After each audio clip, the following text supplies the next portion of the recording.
County Governor Mike Mbuvi Sonko has told the Senate that Nairobi has become dirtier since the Nairobi Metropolitan Services assumed some of the city-county government's functions.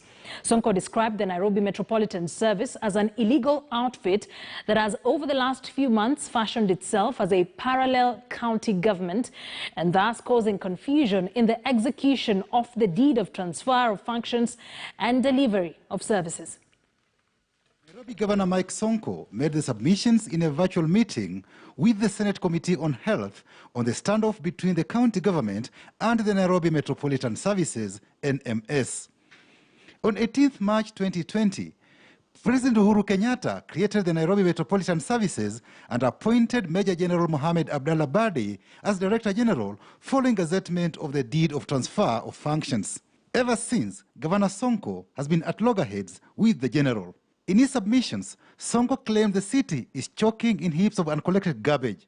He accused the NMS of running a parallel county government. Sonko says he has already initiated the process of terminating the deed of transfer, which he says is illegal. So this issue of receiving orders from above, we are being intimidated with court cases, impeachment motions, but enough is enough, Mr. Chair. We are ready for anything, but we will stand with the truth. And we know all the COVID billionaires have landed in Nairobi through NMS to steal county funds. I'll not allow.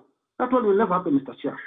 Sonko accused the NMS of contravening the Public Procurement and Assets Disposal Act. Megascope was single source to do 23 health centers and clinics and not 30. And this, Mr. Chair, was through single sourcing. Over 224 million shillings in conditional grants meant to support Level 2 and Level 3 health facilities is lying idle, either at the Central Bank of Kenya Special Purpose Account or in the County Revenue Fund account. For instance, 127.2 million shillings of conditional grants from the Danish government under the Danida Universal Healthcare Project is held in a Special Purpose account at the Central Bank of Kenya as a result of the suspension of the health sector budget IFMIS operating system by the National Treasury. The city-county government accounting staff cannot process any payments from the transferred functions through IFMIS.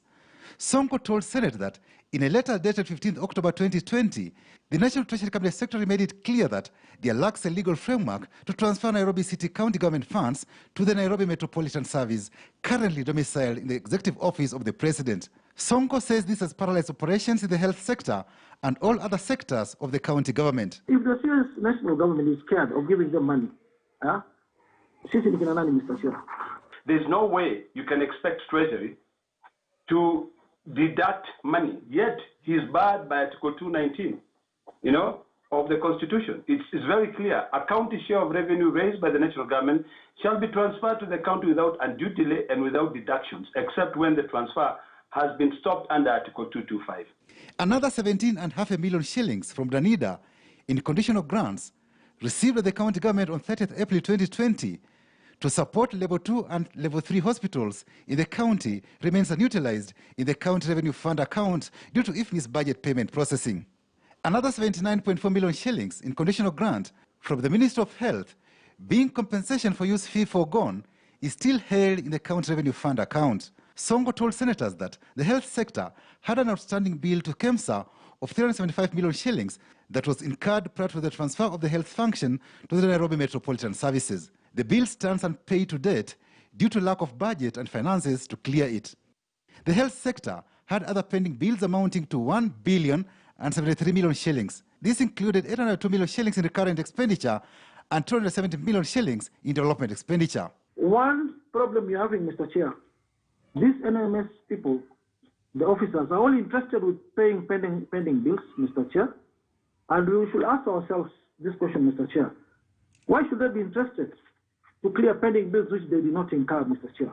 Unless we put our foot on the ground, just like we did in the revenue formula and other matters, this Nairobi will just rot and nothing can happen. The Senate Committee on Health plans to have a date with the Director-General of NMS, Major General Badi, to shed more light on the shenanigans in the city.